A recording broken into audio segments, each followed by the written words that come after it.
مرحوم کی کفالت میں تھے ان سب کو دیتا ہے، ان سب کے ساتھ مدد کرتا ہے، تو پھر اسی کے مطابق عمل کیا جائے گا، اسی کے مطابق کیا کیا جائے گا، عمل کیا جائے گا۔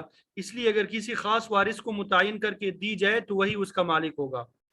یعنی اگر کسی خاص وارث کا نام لیا جائے کہ یہ رقم اس کی ہے، بیوہ کی ہے، تو بیوہ مالکہ بن جائے گی۔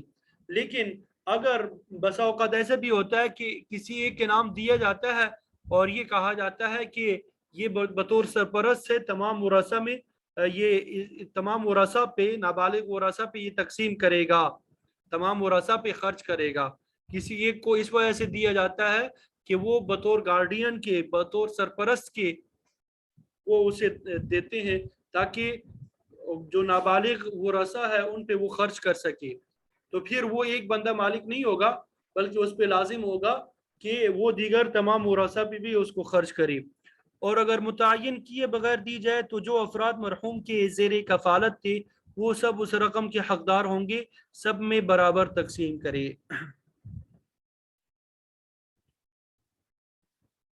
اب یہاں پہ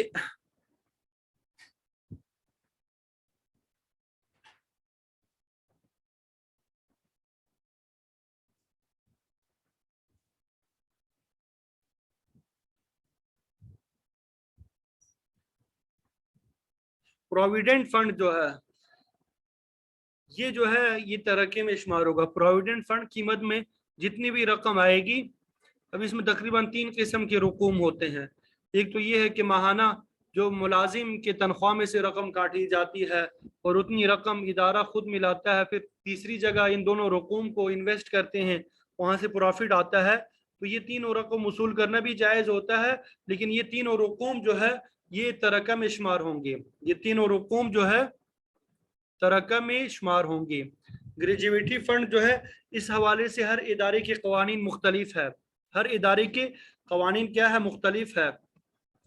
تو جو قوانین اداروں کے ہوں گے اس کے مطابق اس پہ عمل کیا جائے گا، اداروں کے قوانین کو دیکھا جائے گا، اس حساب سے اس پہ عمل کیا جائے گا۔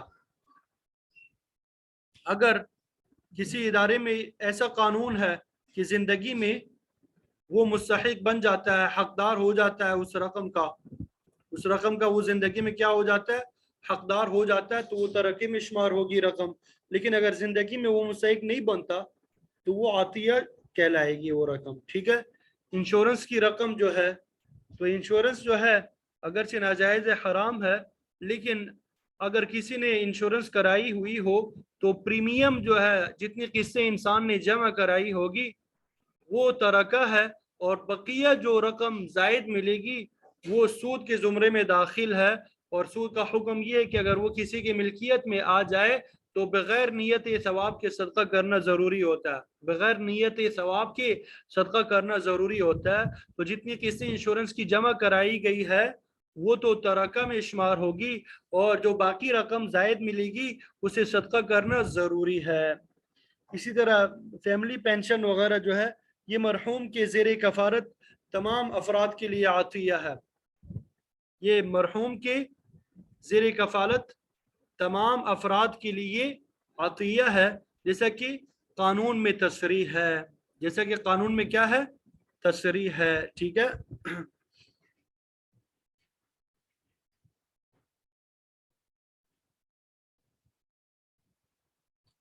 اور اسی طریقے سے گروپ انشورنس جو ہے یہ بھی عطیہ ہے، اور پینشن کی رقم جو ہے یہ بھی عطیہ ہوتا ہے، پینشن کی رقم یہ بھی عطیہ ہوتا ہے، جس کو مالک بنا کے دیا جائے وہی اس کا مالک ہوگا۔ والحمدللہ یہ مختلف فنڈز کے حوالے سے آپ کو تفصیلات بتا دی ہے۔ یہ تو چند فنڈز جو تھے جو ہمیں معلوم تھے ان کا حکم آپ کے ساتھ بیان کر دیا گیا۔ اس کے علاوہ بھی مختلف جگہوں میں مختلف مدات پہ مدات کے نام سے وہ رقم دی جاتی ہے، تو یہ اصول آپ کو معلوم ہونا چاہیے۔ یہ جو اصول آپ کو بتایا کہ اگر زندگی میں مستحق بن گیا تھا یعنی عدالت کے ذریعے سے اس رقم کو حاصل کر سکتا تھا وہ ترکہ ہے، ٹھیک ہے۔ لیکن اگر زندگی میں وہ مالک نہیں بنا تھا، زندگی میں وہ مالک نہیں بنا تھا یعنی وہ مستحق نہیں بنا تھا، تو ایسی صورت میں وہ عطیہ کے حکم میں ہوگا۔ ادارے کے جو قواعد ضوابط ہوں گے اس کے مطابق عمل کیا جائے گا، اس کے مطابق کیا کیا جائے گا؟ عمل کیا جائے گا، ٹھیک ہے۔ اس اصول کے تحت آپ کسی بھی فنڈز کا حکم جو ہے، کسی بھی فنڈ کا حکم آپ معلوم کر سکتے ہیں۔ باہر ممالک میں مختلف مدات میں رقم دی جاتی ہے، تو وہ آپ اس طریقے سے آپ معلوم کر سکیں گے، ٹھیک ہے۔ اللہ تعالیٰ سے دعا ہے کہ اللہ تعالیٰ اس کورس کو قبول فرمائے اور ہم سب کے لیے اس کو صدقہ جاریہ بنائے۔ امید کرتا ہوں کہ آپ سب کو اس کورس سے فائدہ ہوا ہوگا۔ آپ نے خصوصی طور پہ مجھے، میرے اساتذہ کو، میرے اہل و عیال کو اور ہمارے ادارے کو جس نے آپ سب کے لیے اس کورس کا انتظام کیا ہے، اور ہمارے ادارے کے منتظمین کے لیے خصوصی طور پہ دعا کرنی ہے۔ خصوصی طور پہ ہر نماز کے بعد دعاؤں کا اہتمام کیا کریں۔ اللہ تعالیٰ ہم سب کو علم نافع عطا فرمائے اور عالم بعمل بنائے، جو اللہ تعالیٰ نے علم عطا کیا ہے اس پہ عمل کرنے والا بنائے، اور علم کے جو شرور اور فتن ہے اس سے ہم سب کی حفاظت فرمائے۔